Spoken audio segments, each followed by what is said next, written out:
Selamat pagi. Alhamdulillah. Ya, selamat salam sejahtera untuk kita semuanya. Hari ini acara webinar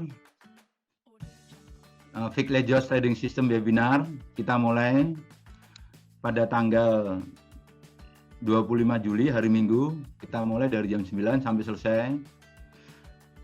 Kemudian session pertama ini akan saya sampaikan beberapa materi step by step ya. Kemudian nanti session terakhir baru session tanya jawab. Kemudian webinar ini akan saya peruntukkan untuk semua pihak, semua orang, semua trader, baik yang kalangan newbie atau yang lanjut atau yang sudah pakar ya. Nah, saya lihat tadi ada para member yang kebetulan teman saya, itu saya anggap sudah pakar ya. Teman setia saya tuh, Pak Gilda, Pak Arlis, dan sebagainya. Itu. Nah, jadi materi-materi ini nanti insya Allah bermanfaat ya. Nah, kemudian materi hari ini tentang Fiklejos ya. Sengaja saya tawarkan materi ini karena banyak member yang belum memahami cara membaca Fiklejos. Ya. Nanti akan saya jelaskan Fiklejos itu apa. Ya, tapi sebelumnya saya akan menjelaskan beberapa semacam pengetahuan lah, pengalaman, tips ya yang selama ini saya alami, yang selama ini saya jalankan. Ya. Oke. Nah, ini khusus para newbie ya. Ini dimana tentunya kita sebagai para trader pasti punya pengalaman ya, punya masa-masa yang kita lalui ya. Nah, masa yang pertama dimana kita potong bentar Mbak, belum share screen. Oh, share screen, share screen. Mama. Iya, ini emang kameranya Mbak CWR lagi ya, mati ya kameranya. Gimana? Oh iya, kamera mati. Mati. Udah, F5. Oke. Bentar, anak saya ini. Oke, bisa? Oke, udah muncul? Kelihatan jelas. Oke. Ya, jadi webinar Fiklejos Trading Saham ini di mana kita akan menjelaskan cara membaca Fiklejos, tapi sebelumnya kita awali dengan pengetahuan pengalaman saya pada saat saya menjadi trader ya. Ya, sekarang masa di mana kita sebagai trader atau sebagai investor akan mengalami masa-masa ini. Ini berdasarkan pengetahuan pengalaman saya. Yang pertama adalah pada era newbie ya. Tentunya kita merasakan semua bagaimana pada era newbie ini ya, di mana kita semua serba minim. Baik informasi dunia saham, kemudian informasi tentang fundamental, TA, dan sebagainya. Nah, dengan minimnya informasi dunia saham ini tentunya kita harus belajar dan mengetahui ya.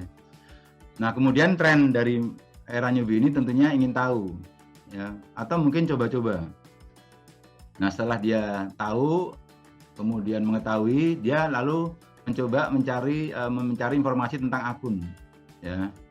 Atau sekuritas ya. Nah, sekuritas apa nih yang menjadi pilihannya? Nah, ini banyak pilihan ya, ada Indoprimer, ada Nilai, Philip, Bahana, dan sebagainya. Kemudian masa-masa ini mungkin tipe-tipenya masih polanya ikut-ikutan ya, buy, sell, hold, dan sebagainya. Mungkin bergabung dengan grup free atau premium ya. Nah, pada masa ini mungkin cenderung ya, biasanya spekulasi ya, atau dalam arti hanya berdasarkan intuisi terbatas, feeling atau prediksi yang sifatnya terbatas ya. Jadi masih lebih besar pada spekulasi. Kemudian yang sering dialami potensial loss-nya tinggi, psikologisnya juga kurang stabil. Ini yang saya alami. Tentunya Bapak Ibu semua udah ngalami ya pada era newbie ini ya. Itu. Kemudian era pasca newbie ya. Era pasca newbie ini ya, bagi yang kemarin melewati era newbie ya, dia sudah mengalami, kemudian dia ada yang bertahan, ada yang tidak bisa bertahan. yang bertahan tentunya dia menyadari akan kesalahannya. Mulailah belajar ingin belajar tentang fundamental, sekilas TA dan sebagainya. Tapi kadang-kadang masih bingung karena mungkin faktor apa ya? Faktor keterbatasan waktu karena sibuk kerja dan sebagainya. Tapi bagi yang sudah punya waktu, dia mulai belajar, ya. Kemudian disitulah mulai memahami, ya, menghafalkan perilaku saham. Ya tentunya punya kenangan manis ya, atau kenangan pahit dari saham yang bersangkutan ya. Baik saham yang komoditi atau saham yang non komoditi dan sebagainya. Mulailah belajar buku-buku. Nah nanti akan saya sampaikan buku apa ya nih yang pas nih bagi para newbie. Mulailah juga ikut workshop atau seminar khususnya pemula. Ya. Nah disitulah punya gambaran bagaimana tentang fundamental, bagaimana tentang TA atau ilmu-ilmu trading lain yang menyangkut fisiologis, tape trading dan sebagainya. Bahkan bandarmologi udah mulai baca-baca nih, ya. Tapi di sini pada era pasca newbie potensial loss-nya mungkin udah menurun dibandingkan waktu yang pertama ya, era newbie ya. Tapi tetap ada loss-nya. Tetap apa yang kita rasakan pasti ada. Ya karena tadi itu faktor fisiologisnya belum bisa dikendalikan. Nah, kemudian pada era yang ketiga, era belajar fundamental. Nah, di sini ada seorang trader yang mulai dari mempelajari fundamental. Ya, nah kita tahu fundamental ini fokus kepada profil usahanya dari emiten yang bersangkutan atau belajar dari laporan keuangannya dan lain-lain. Nah, ini bisa Anda download dari RTI ya. Mungkin semua orang udah tahu ya RTI ya. Itu. Atau mungkin fundamental yang sifatnya makro, menyeluruh. Artinya apa? Yang menyangkut perkembangan atau berita-berita dari nasional, global dan sebagainya, atau berita-berita tentang industri yang bersangkutan. Nah, itu. Nah, kemudian setelah mempelajari fundamental, kemudian prakteknya pada trading saham, akhirnya masing-masing menyimpulkan, ya. Nah, saya pribadi dulu saya belajar tentang fundamental dulu. Nah, saya mempelajari khususnya bank atau mungkin LQ45. Tapi setelah saya belajar, ternyata apa? Ternyata ya, loh, kok malah turun, koreksi dan sebagainya. Nah, jadi nanti Anda bisa mengambil kesimpulan. Ya mungkin karena faktor ekonomi ya secara luas ya, apalagi dengan pandemi sekarang ini kan. Jadi kesimpulannya apa? Nah, silakan Anda menyimpulkan diri. Kalau saya secara pribadi, fundamental itu bagi saya urutan kedua atau ketiga, tapi masih sebagai dasar, masih sebagai pedoman. Tapi nanti Anda akan menyimpulkan, atau saya sendiri menyimpulkan bahwa oh ternyata yang terpenting adalah technical analysis. Ya. Nah, nanti akan kita jelaskan. Nah, kemudian bagaimana potensial loss-nya? Tetap ya masih ada, tapi tidak sebesar yang waktu pertama kali ya. Nah, mulailah secara psikologis sudah bisa mengontrol. Jadi mungkin marah atau takut atau greedy dan sebagainya mulai terkontrol nih. Tidak waktu pertama kali ya, gitu. Nah, sekarang ini belajar tentang TA, technical analysis. Era belajar TA. Nah, tentunya semua Bapak Ibu mengalami semua ya. Artinya di mana mulailah mencari buku-buku yang pas, yang menurut Bapak Ibu yang baik. Nah, nanti saya jelaskan tuh buku apa aja yang cocok bagi para newbie nih. Mulailah ikut workshop, seminar dan sebagainya. Belajar TA itu beragam. Nanti akan tahu, oh ternyata TA itu technical analysis, belajar di mana kita harus belajar pertama mungkin candle, pattern chart pattern, candle, kemudian indikator. Oh ternyata indikator banyak sekali. Ya, belum nanti kita belajar tape trading, kemudian kita belajar apa lagi? Bandarmologi, ya. Bahkan kita juga mempelajari tentang portfolio manajemen atau psikologis manajemen, ya. Secara nggak langsung kita ini juga sudah belajar tentang psikologis manajemen. Jadi kita menerapkan pada diri kita sendiri, ya. Itu. Kemudian belajar TA itu nanti akan mengetahui, oh ternyata harus step by step ya, tidak bisa langsung dikeroyok ya, atau diborong ya. Itu harus ada step by step-nya. Itu. Nah, waktunya kapan? Itu kembali ke Bapak Ibu. Ya, kalau nganggur atau memang masih kuliah atau memang tidak ada pekerjaan, udah bisa full. Tapi kalau sambil kerja ya mungkin malam harinya itu. Kemudian belajar TA itu tidak harus orang cerdas, ya. Saya pribadi saya tidak dikategorikan orang cerdas ya. Saya ini dikategorikan saya ini rajin, ya rajin, kemudian tekun. Ya. Waktu saya belajar memang pelan-pelan tuh, pelan-pelan. Jadi nggak instan ya. Saya bisa belajar tuh berapa bulan ya, hampir setahun lah. Baru saya dikatakan bisa. Ya. Tapi setelah setahun kemudian, ternyata indikator yang saya pakai tidak akurasi lagi. Saya berubah lagi. Kemudian indikator yang saya pakai lagi, saya setting yang baru lagi dan sebagainya. Jadi ada pengalaman. Ada pengalaman dalam penggunaan indikator ini. Ya. Bahkan ada pengalaman tidak memakai lagi, menggunakan yang baru. Atau menggunakan yang lama tapi settingannya dirubah. Itu. Nah, itu nanti Bapak Ibu akan mengalami semua itu. Nah, jadi untuk belajar TA ini tidak harus orang cerdas ya. Ya. Jadi harus rajin, tekun, nanti bisa mengurutkan. Dimulai dari mana nih belajar TA nih? Ya. Nah, kemudian kalau kita sudah belajar TA, emang harus praktekin. Tidak bisa hanya teori ya dari buku, tapi harus praktekin. Nah, prakteknya di mana? Nah, tentunya Bapak Ibu kan punya akun nih, di mana akunnya punya aplikasi. Di situlah nanti kita buka. Ada charting ya. Kalau di Mirai ada multi chart ya. Atau menggunakan yang paling dasar aja kayak Kartinisus. Nah, itu Kartinisus itu di mana di situ kita bisa belajar tentang indikator-indikator. Kemudian di situ ada pilihan nama sahamnya dari A sampai Z. Ya. Nah, di situ ada pilihan indikatornya, ada moving average, kemudian Bollinger Band, ADX dan sebagainya. Semua ada semuanya. Nah, Kartinisus ini sangat sangat familiar. Artinya cocok dengan untuk yang baru belajar. Itu. Nah, jadi itu TA ya. Nah, ternyata setelah belajar TA mengetahui sedikit demi sedikit baru bisa menyimpulkan, oh ternyata ini TA memang bisa dikatakan semacam apa ya, ibaratnya ini paling utama nih ya. Nah, jadi TA ini bisa menjawab semuanya, bisa trading saham yang LQ45, non LQ45, yang second line, kemudian yang apa lagi, yang saham gorengan panas dan sebagainya. Itu. Nah, itu era belajar TA ya. Nah, yang terakhir baru era bisa TA. Nah, kalau tadi kan baru mempelajari, sekarang apa? Bisa. Nah, bisa TA ini, kayak saya nih, saya nggak mau dikatakan pakar atau suhu, saya nggak mau. Saya maunya dikatakan bisa.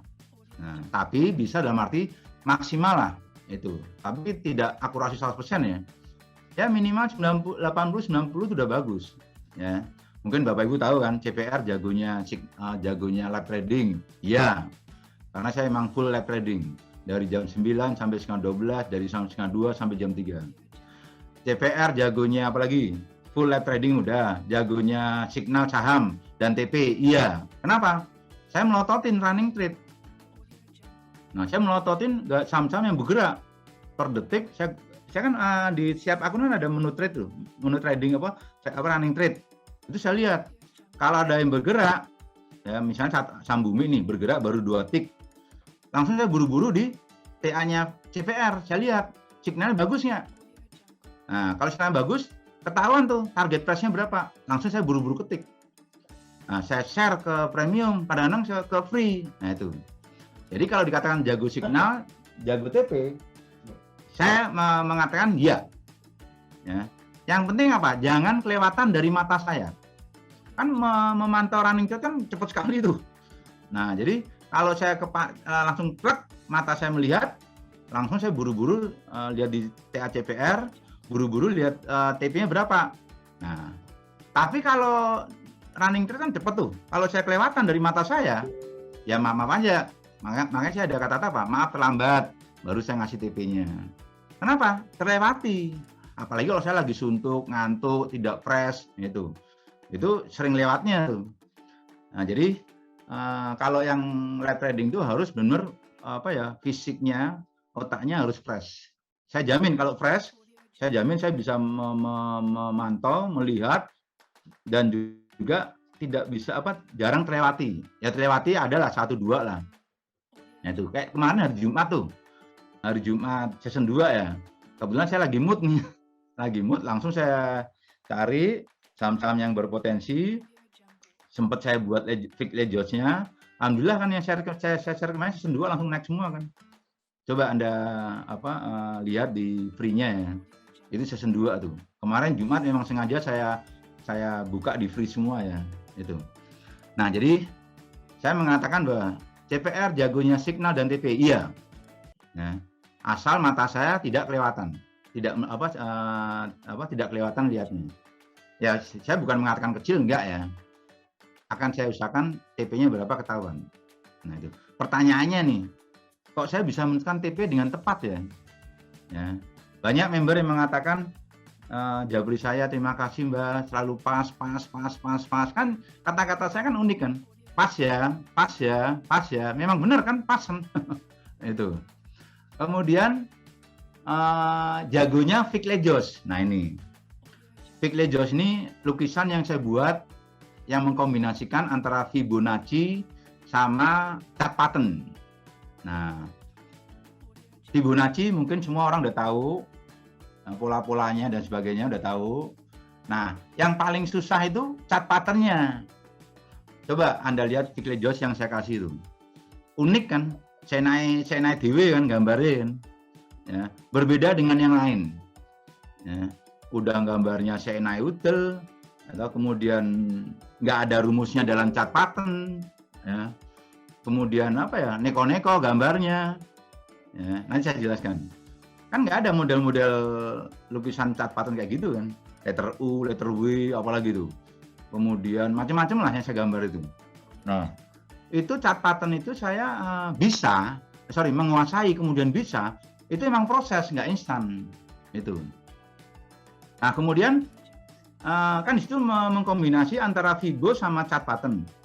Nah, Fibo tuh mungkin ada orang mengatakan baku ya, ditarik 6 bulan atau ditarik setahun atau ditarik 2 tahun dan sebagainya. Kalau saya enggak ya, time frame-nya itu saya dinamis. Artinya apa? Misalnya gini, saya buka 1 minggu, oh ternyata bodinya belum kelihatan nih. Kan kalau kita mau ngelukis kan lihat bodinya dulu kan, logikanya gitu kan. Kalau dia nampak body, baru saya bisa ngelukis. Nah, jadi bahasa saya body ya, itu. Contoh, ini maaf ya, misalnya saya sekilas nih dari jauh nih lihat cewek, bodinya cakep nih, itu dari jauh nih. Setelah saya deketin, loh, kok nggak berbody? Nah itu. Jadi kadang-kadang bisa dilihat dari jauh atau dilihat dari dekat, atau sebaliknya, dari jauh belum kelihatan, dari dekat baru kelihatan bodinya. Nah itu bagus atau enggaknya. Nah sama. Nah, di mana Fibo itu saya tidak sifatnya saklek. Saya tarik 6 bulan, saya tarik setahun enggak. Justru saya menggunakan yang sifatnya dinamis. Bisa 1 minggu, 2 minggu, 3 minggu, kemudian 1 bulan, 3 bulan, 6 bulan. Nah, bahkan kalau nggak ketemu bodinya bisa setahun, bisa 3 atau 5 tahun. Nah itu. Nah jadi apa? Fibonacci-nya ini pattern chart-nya time frame-nya itu saya dinamis. Nah, kalau dia misalnya nih 1 minggu ketemu nih. 1 minggu saya klik muncul pergerakan pattern candle-nya. Langsung saya lihat, bodinya kelihatan. Nah, di situ baru saya pakai. Tapi kalau 1 minggu nggak kelihatan, saya pakai yang 3 minggu. Ternyata 3 minggu ketemu. Nah, baru. Nah, jadi kemarin ada yang tanya tuh, Mbah, itu tarikan Fibonya time frame-nya berapa? Saya jawab dinamis. Jadi saya tidak bisa mengatakan saklek ya 6 bulan atau setahun enggak. Saya dinamis. Kenapa dinamis? Karena nanti sewaktu-waktu saya klik ini belum ketemu. Saya klik ini belum ketemu. Baru saya klik ini baru ketemu bodinya, baru saya lukis. Nah itu. Jadi CPR jagonya Fix Lejos, tapi maaf nih. Gambarnya lukisan chart pattern-nya kayaknya nggak ada rumusnya ya, aneh-aneh aja tuh. Kemudian biasanya bagi orang yang sudah bisa TA, ini kadang-kadang saya sudah mengalami semua ya, agak pamer, sombong dan sebagainya itu dulu ya. Nah jadi itu pernah saya alami semua tuh. Saya awal-awalnya jago TA, sombong, pamer, banyak komen di grup-grup dan sebagainya. Nah sekarang karena saya sudah bisa, saya cenderung diem. Saya cenderung bekerja. Cenderung action itu. Jadi kalau menemukan member di grup-grup lain banyak mengulas, menganalisa dan sebagainya. Ya saya maklum aja karena mungkin dia newbie atau mungkin baru bisa, itu saya maklum. Nah itu yang saya alami di waktu bisa TA ya.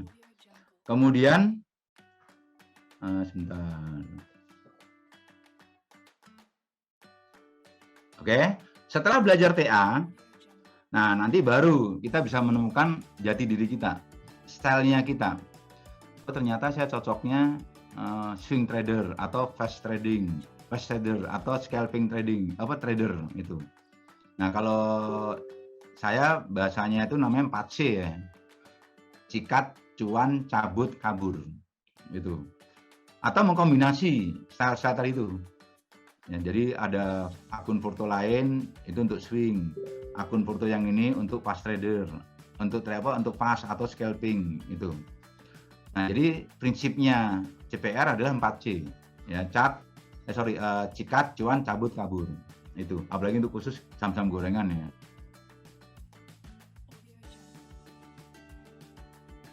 Lebih baik tipenya 4C. Ya, tipe-tipenya 4C. Nah, suara saya jelas ya, Mas Jauri? Iya, jelas, tapi videonya mati ya, Mbak ya? Videonya mati lagi? Iya. Oh, videonya mati. Barusan ya? Barusan? Ya, barusan saja. Oh, mama. Nah, sudah. Oke. Tolong diingetin ya, kalau video mati ya.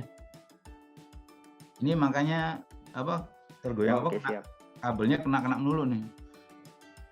Ya, saya minta maaf ya, karena ruang kerja anak saya baru saya renovasi nih. Oke, pertanyaan terakhir yang dari era bisa TA ini apa? Apakah tidak pernah loss? Tetap masih loss. Bahasanya itu bukan loss ya, di-sweet. Nah itu, di-sweet mungkin nggak sabar nunggunya kapan terbangnya.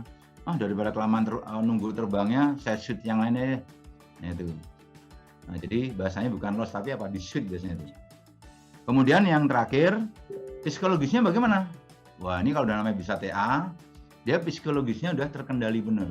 Dia yakin, saya tahan deh, saya yakin besok akan terbang. Yakin entah hari ini, besok, atau minggu ini, atau lusa. Atau minggu depan, itu. Kenapa? Karena yakin dengan TA yang ada. Itu. Nah ini era-era yang dulu saya alamin ya.